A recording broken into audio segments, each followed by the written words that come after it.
We are in a very unique situation in the whole world that we are talking about.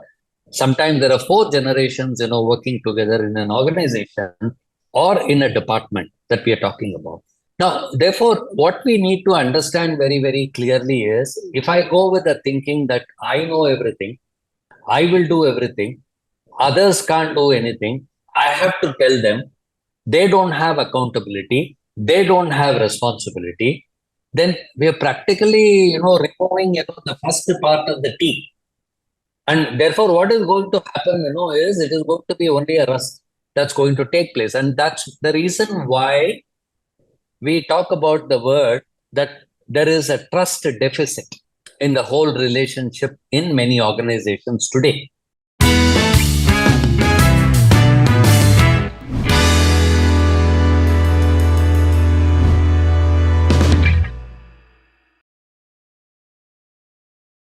Hello everyone. Welcome in the another episode of the Med Talk powered by Game of Pharma, Medical Education Determination Talk. And today we have very special guest with us, Hariram Krishnan Sir, former MD of Galderma and now a mentor and executive coach. Welcome on the show, sir. Thank you so much, Lokesh, and thank you for the mid talk. So let's start with your journey, sir. Can you just brief about your journey, that how you have started from the junior roles and then you have excelled in these leadership roles, sir? I wish it was so easy to capture in few words, Yeah. but let me try that. I think it's 4 decades in pharma, practically speaking, from 1973 to 2012. And I started as a medical representative with an American firm called as GD Searle, Searle India Limited, which subsequently or currently is now RPG Life Sciences because they have sold it to them. From then on, I think various roles, that I took, right, in terms of getting on to the ladder path of, career. I think I moved, to the level of being a general manager sales in the context of Crosslens, which was subsequently bought over by uh, Ranbaxy at that point of time. Right. And from there, I moved to Galderma as business development, director. And then, became MD in 2001. And up to 2012, I was the managing director before till the time of my retirement. Very simple. I have put to you in a very encapsulated way. But the journey obviously, was full of challenges, learnings, moving forward, managing, various responsibilities and continuous learning on the job. And that's how the progress has taken place. Like we can't imagine that how the journey was. But so let's start this discussion with so you on your LinkedIn profile you mentioned three words, the three E's we can say, the engage, enable, and empower. So can you just brief about this? Like we know, like it's quite related with the leadership thing, but yeah, you can just brief about this. I think, basically, when I decided to become a mentor and then, a coach, practically speaking, after my retirement, I realized one thing, the same words actually apply to me also. If I don't enable myself to do something, and then, if I do not, empower myself, then I don't think, I will be able to do, the third E, that we are talking about. Right. So the same thing, therefore got applied, to others as well, and this fitted into my role that I currently play in terms of ensuring, that this is, help in the journey that I navigate, with my mentees as well as my coaches. That's what I would say. Because each word has a meaning and requires a certain amount of behavior from my end, a certain amount of skill, that I need, a certain amount of knowledge that I need if I have to transfer this, to my mentees and my coaches. That's what I would say. So, sir, like we Gen Z in right now in this present world have a lot of things to learn. Okay, at the same time have lot of mediums also to learn, like YouTube, like this podcast, we can say. Okay, so in your early experiences, okay, there will be some of the mentors of yours, the managers and coaches also were there. So can you recall some of the experience where you felt that there is some need of to empowering the leadership thing in your current work, and how these delegation skills come into the picture, sir?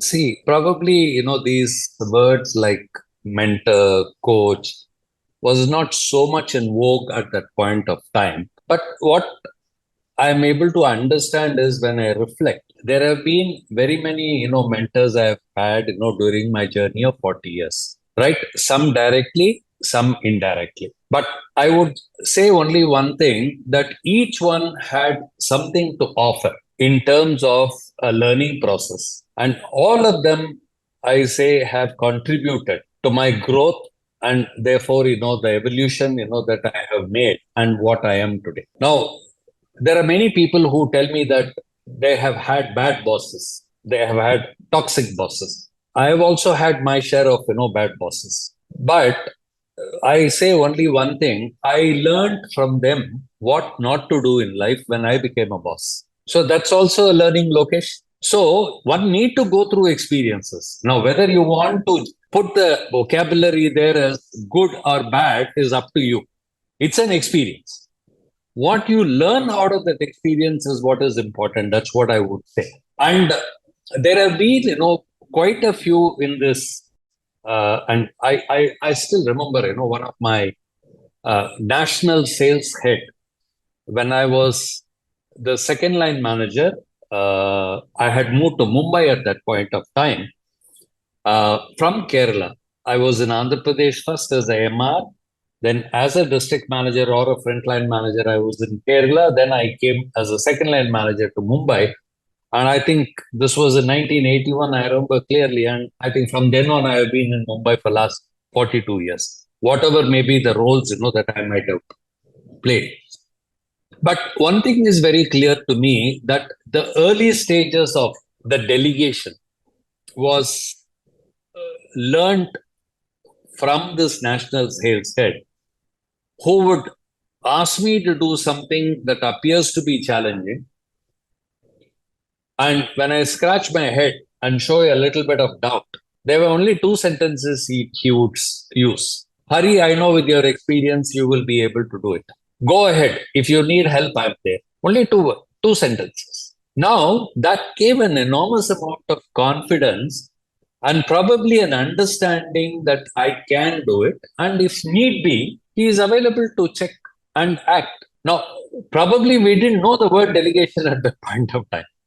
Till I did my management course in 1983 through the Bombay University, probably I did not really capture this word delegation. But then, once you go through your management courses, etc., you start, defining everything that you try and do. But the fundamental point of learning, came from him, who was able to typically help me, to do things or make me feel confident, do things that I felt, was difficult. Right. And that was the starting point where I realized, that one, I'm getting empowered by going through these challenges, learning from them. Sometimes, yes, making mistakes, falling down, but ultimately it was a growth path of, evolution. That's what I would say. So yeah, sir, totally agree. And in my previous experiences also, okay, so like managers who who try to be not micromanage their team, they do mistakes. I totally right. They do mistakes, but yeah, they will become more efficient compared to others at that time, because we did mistakes, because we are in or like early professional stage, we make mistakes. But at the end, if you give some sort of confidence in us that you can try, I'm there. If anything occurs, just text me or something like that, and then I will be there, I will solve your mistake. Then we get those confidence, and we try new things also at the same time, and we learn a lot in this stage, sir. Sir, like I felt this delegation kind of stuff when I'm trying this podcast, because I'm early professional. I've not managed team yet, but like in my this podcast stage, I have to devote some of the works to different. So firstly, I've started with me also. Ki I have to do video edit for myself only, then audio, then this SEO part and the other stuff from my side only. Then I try to devote the work to other persons like video editor, audio editor, the social media persons. And what I have observed is that they are not doing things perfectly, because the definition of perfection is different in my mind compared to them, and their skills and their creativity is quite different. So can you just brief us about that? What is the definition of this delegation for our audience? So Okay. Let's put it, like this. If I have to use a very simple example before I even give you the definition, let's take, a child who is growing, or for that matter, each one of us, when we were, a child. I'm 100% sure we were initially carried by our parents whenever they took us out. Subsequently, somewhere along the line, we were able to walk along with them where they caught hold of our hand very tightly. Somewhere along the line, it was only one finger that we were holding. Then came a situation where we would walk alongside them, not holding them. Then came a situation when we wanted to cross a road. Only during crossing the road, they would hold our hands. Then came a situation where they told us, when you cross the road, what are the things that you need to take care? A situation came when they were in the other end of the road, they saw you crossing, and they allowed you to cross. Then came a situation where you went on your own, and then you went to the shop even to buy things. And then came all other things like taking a bus. In case of Mumbai, we talk about metro trains. Now we talk about suburban train, etc. What is this exactly? You're getting delegated, right? Now, if this is what we are as human beings, somehow or the other, when it came to the work situation and, the professional environment, we seem to have made it a great subject by itself. So there's a lot that is being written about the art of delegating, why to delegate, why not to delegate, how to delegate, what to delegate, the advantages of delegation, the leadership role, in delegation. All these have come, but we go back, let's see our own life. This is what we have done, all of us. If we are able to relate that, then everything becomes very easy. Now, having said this, if I have to define in a very simple way, what I would say is it's the process of distributing work and entrusting, the work to another person, whether it is your direct report, whether it is your team members, whatever it is. Now, mark this word, two words that I use, distributing. That's fine. The second word that I use, entrusting. Now, I'll come back to this at a later point of time, but I just want people to mark this word very, very clearly. So that's the simplest form of definition that I would say. yes, sir. Like totally agree with this point that you can relate with your own personal life, that how you become like from your childhood to you become a teenager, and to teenager you become the elder. There will be like quite of many incidences where some of the work you have delegate to someone, or like some sort of things that requires the trust on you. So same thing, sir. Like two T's are there, that trust and team. So you have to in delegation, the in the leadership also, like you have to trust your team at every step of your like project or process, we can say. So how you see this whole scenario? And then second thing is, we are right now in this remote and hybrid work culture also. So how this trust and the team culture comes into this picture, sir? See, the first important point, that I would say is when we are using the word entrust, there is trust in that. And that's considered to be a very, very meaningful and a very important word in any relationship that we talk about, whether it is personal or professional. Now, it's all the more necessary in the professional world because today we have different generations, that are working across together. We are in a very unique situation in the whole world that we are talking about. Sometimes there are four generations, working together in an organization or in a department that we are talking about. Now, therefore, what we need to understand very, very clearly is if I go with the thinking that I know everything, I will do everything, others can't do anything, I have to tell them, they don't have accountability, they don't have responsibility, then we are practically, removing, the first part of the tea.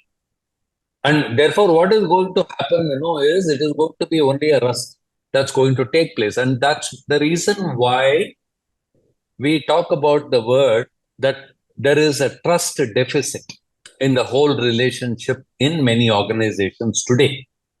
And more so between, the team leader and the team player that we are talking about. So the point, that arises even before talking about building trust. First is I have to look at myself. Am I worthy of being trusted? The word that we use here is trustworthy. Am I trustworthy? First of all, right? Like we talk about when a vehicle has got to be put on the road, we talk about is it, roadworthy, right? If the vehicle has got to be taken in tough terrains, like hills and mountains, then we talk about is the vehicle worthy of being driven in those places. So the same thing happens even in our relationships, particularly in the professional environment. Am I trustworthy? That's the most important point that I say. Now, if I have to be first trustworthy, even before expecting the trust from others, or building the trust from others, I think then I need to first look at myself and decide, am I talking the walk? Am I doing, what I say that I will do? Because people trust leaders when they see that there is an authenticity in what they are speaking, authenticity in what they are behaving, and in every other aspect of what they do in that professional relationship, the authenticity plays a very, very major role that we talk about. So they have to actually, as a leader, first I have to champion, authenticity. If I want to get it from my people, which is the foundation, of the trust, that I would say. Right. The second aspect that I share is how much of support we are able to give the team members. And when I use the word support, a lot of people think that you got to always be, behind their back. That's not support. You gave a good statement earlier, micromanagement. That's not what we are talking about. Support is when you're giving them, or when the work is divided, when it is being allocated, the expectations have got to be clarified very clearly. The timelines have got to be drawn. And we also must ensure that if it is measurable output, we need to measure what matters. If it is something that we are expecting, I always say, inspect what you expect, which means, the inspect here is not a negative word I'm talking about. It is something, where you ensure what is the distance, that this person has covered. So that if there are any course corrections to be done, or if there are any positive interventions to be done, it is done in a particular manner. So this is a part of, what I call as, building trust. So they know what happens. Most of the people, they catch people doing things wrong. They don't catch people doing things right. So they would wait. They would never ever be able to tell or appreciate, hey, these are the 5 things that you have done very well. This is one area you need to probably look into, because this is not, fitting into the requirement. So let's look at how can we do this. Tell me, what can you do? Then I'll help you. You're building trust. That's what is happening. The most important aspect is meaningful conversations. The communication that you make is something that is supposed to help in connecting with people. It cannot be transactional, right? And whenever, you say, let's take particularly in the sales line, the managers, that we are talking about, are people, who are working as managers on shop floors in manufacturing, or for that matter, any other department. Let's take, they go around, saying hello to people, meet people, whatever that they try to do. Now, these we call as touch points.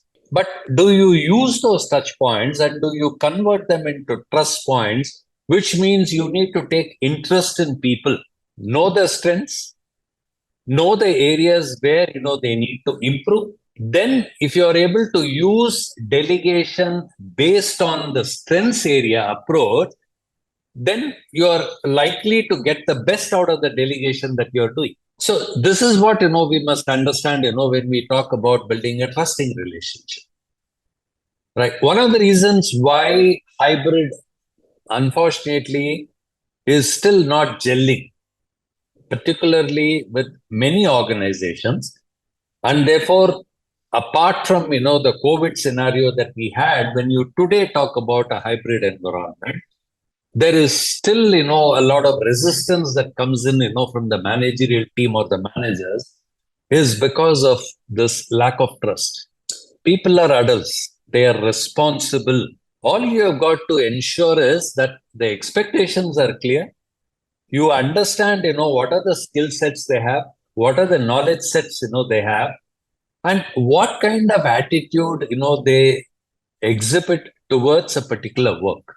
You need to understand this very, very clearly. Then if you bring in, the right fit, everything works properly. And let us understand one thing. Every individual who comes to an organization wants to succeed. That's the basic fundamental point of their joining a job. I want to succeed. Now, where it goes haywire, it's anybody's guess. What I have observed, sir, through my understanding, like in this ecosystem where we are in right now, we are just talking about the technical skills, that you know these skill or not, that you know how to record Zoom or you know the Excel sheet or not. But if you want to grow from a particular stage to a different stage, you have to learn these type of skills also, where you have to be not responsible for your own work only, but the team of 2 3 persons also, and then there will be increase in your team members also. So these are also quite important thing. The second thing you mentioned, sir, that managers tell you mostly discussed about the things where you are not good at, like suppose I'm not good at in the timeline, so suppose in some sort of other differences were there. So sir, what's your views on that? They have to tell the strength of the persons or not? Like, I just want to ask you that point also. See, basically, whatever may be the position you are in, whether you are a CEO or whether you are a frontline manager or whatever, ladder, steps you are in or the stages you are in the managerial hierarchy. The first and the foremost requirement, I would say, is vulnerability. Now, let me give you a simple example. There is a person heading a function at a very, very senior level, and this person is not very great when it comes to Microsoft Excel. And therefore, there is always an issue with regard to the data collection, that is being done. And when the data collection is not proper, the interpretation and what you want to get out of that goes for a toss. Now, what is the simple thing that this person can do? Looks around at his team and sees that there is one person in the team who is excellent in Microsoft Excel. Gets the person, sits with the person and says, hey, listen, I'm yet to become better in Microsoft Excel. You don't even have to say I'm very weak. There's no need. Hey, I'm yet to become, good in terms of using Microsoft Excel. And I see you're one person, you're simply superb in this area. Can you help me? Right? Therefore, what I get out of that will help me in making certain strategic decisions. Now, you are in a very proper manner exhibiting, your vulnerability, accepting, that this is an area where, it requires somebody else's help. So what are you doing? You are delegating the task to the person. Now, the advantages, that this gives. One, you are able to use your own strengths, first of all. You are helping that other person to use his or her strengths. You are releasing your time, right, to do something, better that could be helpful for the overall organization that we are talking about. The other person feels wanted. The other person feels that he is contributing. The other person feels that he is being recognized. And therefore, if you are able to acknowledge that he was of a great help to me in particularly converting this information into a strategic decision, thank you so much. You imagine you have done the delegation very effectively. At the same time, you are able to get things done. And, the overall output that comes, in the organizational context is something, phenomenal that I would say. Now, you don't want to, if I tell this person, will he underestimate me? Will he underrate me? Will I go down, in his, uska nazar mein main niche chala jayega kya? If you start thinking all these things, you're going to expose yourself further because you're going to be making a lot of mistakes. Simple. This is one way. The other way around is you know that you can do many things, but there are other people who can do well or equally well or better than you. And you have something else, that is important. Call them, tell them the why requirement, and the how and what, they know what they have got to do. That's also delegation, I would say very, very clearly, that you got to look at.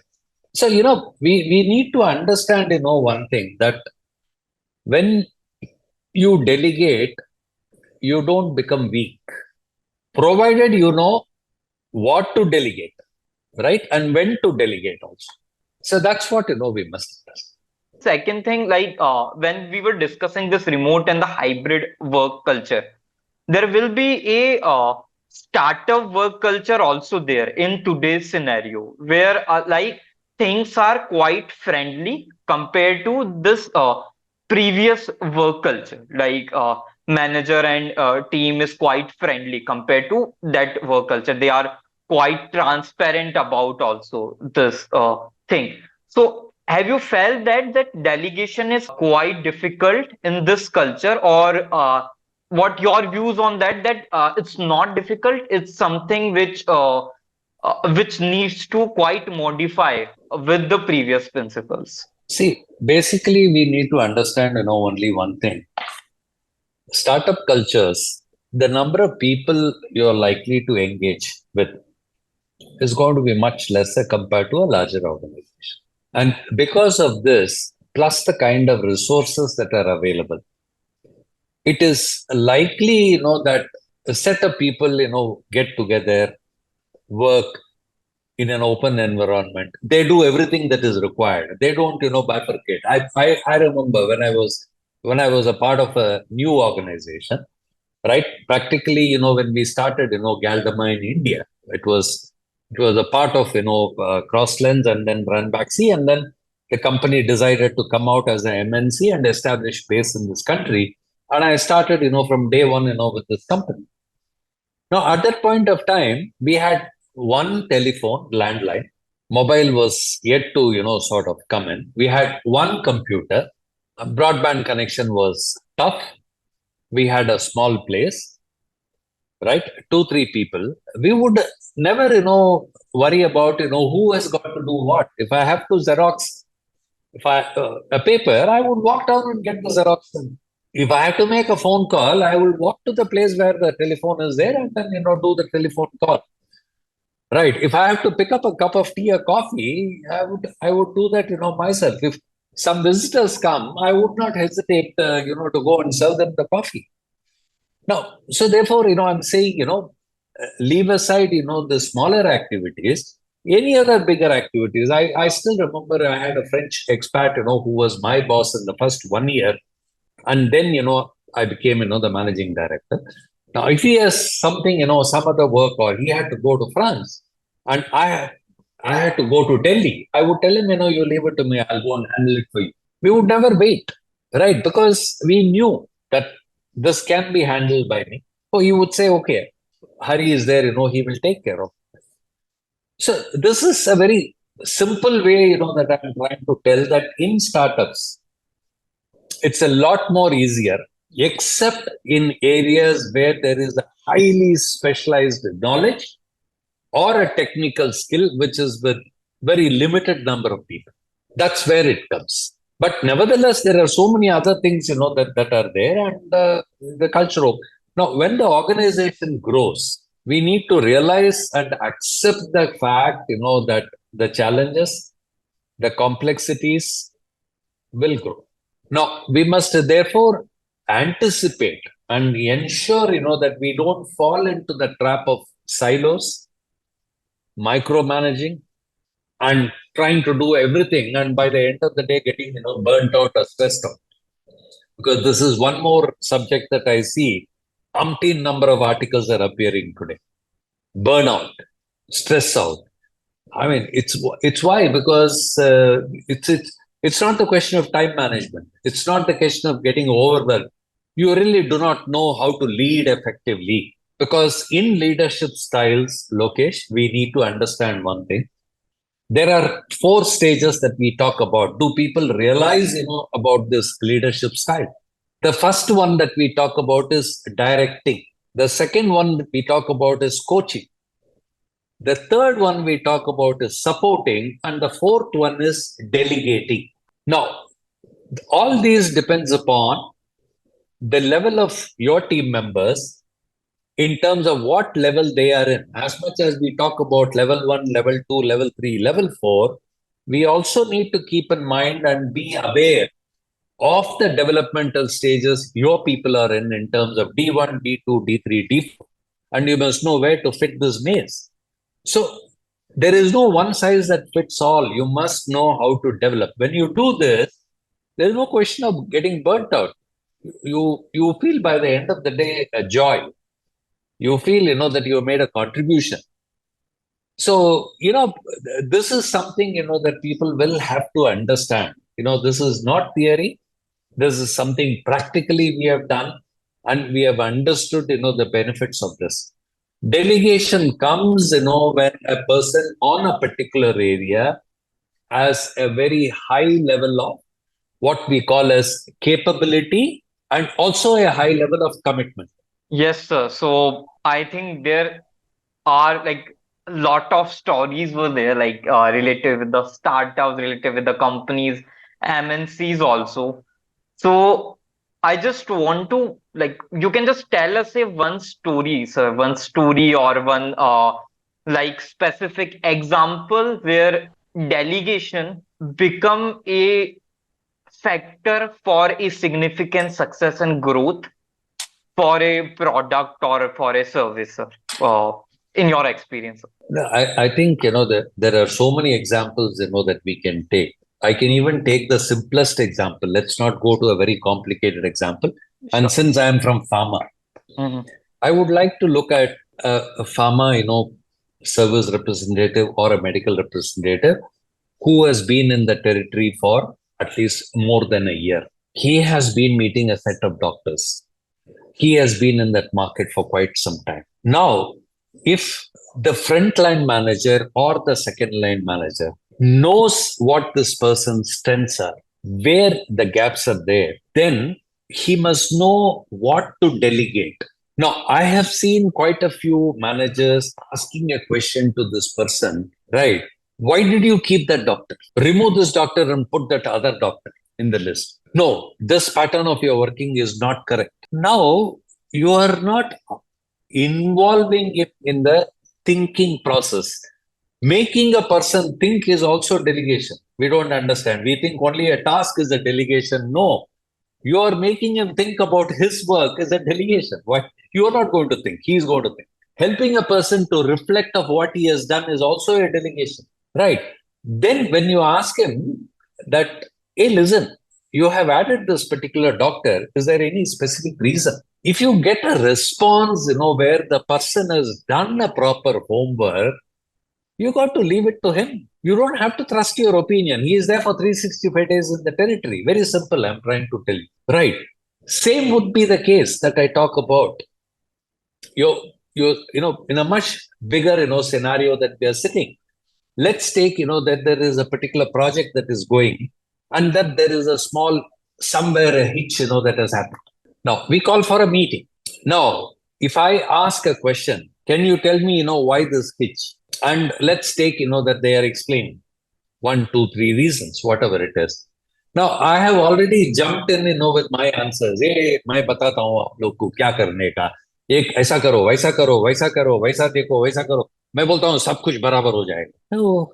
Where are you allowing them to think? Where is the delegation in this particular area?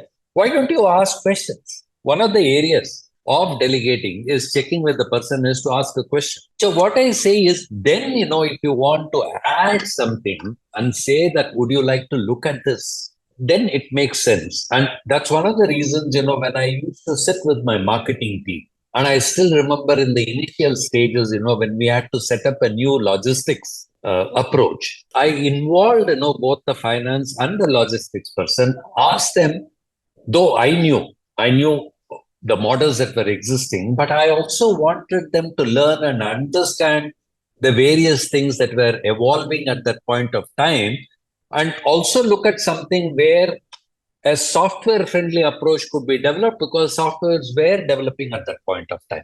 So it's easy for you to handle the whole thing. So I requested them that would you like to go around, and check and see what it is and come back to me with 2 recommendations. That's delegation.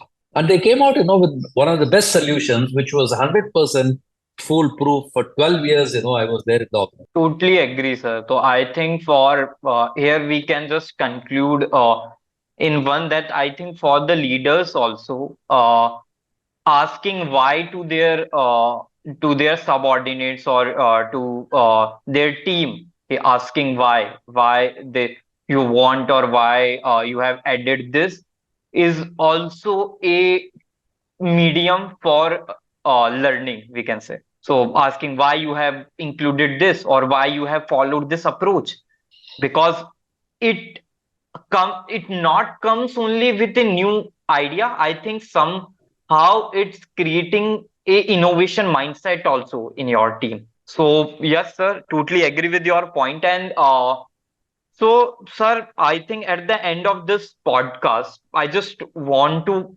ask you, is there any principle or strategies for a leader to delegate work more efficiently, as a parting thought? And what a young adult or young professional like me how it can start learning these principles with this early stage only, sir? Good. I think that's a very good question. And I would like to add only one thing here, that this is not meant only for the young professionals. I would say if there are going to be seasoned professionals who are going to even listen to this, I would request them to refresh their mind and reset their mind if necessary with what I'm talking about. The first important thing, we need to come out of, no one can do better than me. That's a myth. Somebody can always do better than me. So the first part I would say is mindset, which you rightly mentioned. The second one is choose to believe in your people. Why did you select them? Why did you recruit them? Why did you bring them in? Why did you hire them? So choose to believe in their, what I would say is people and their potential. Understand that. Point. Third one is foster an environment of learning. And this comes through exposing or helping them to get exposed to a variety of scenarios. that are there and helping them to go through the challenges and evolve. That's the most important thing, you must be able to do. If there is too much of protective environment, at the same time, if there is too much of, leaving things, so everything will have to be properly titrated. Everything will have to be moderate. The fourth one, which I had earlier mentioned to you also is communicate effectively and let the conversations be meaningful conversations and not just transaction. It's got to something, in the mind has got to change. It's got to evolve. The other one that I would say is please tell them the why of anything. They need to understand how and what can always be given. It's not a problem, right? If they have to do something, they must see that there is a value that is getting added to them. It's not a burden, that's being, transferred to them. That's the most important thing. Please understand, only one thing. Understand, your own leadership style and hone the skills, because in today's world, you cannot, be a simple command and control approach person. That stage is gone long time back. Industrial era, wo zamana chala gaya. Right? People, the younger generation like to be heard. They like to feel important. They like to be valued. They like also the value addition, to come in from their managers.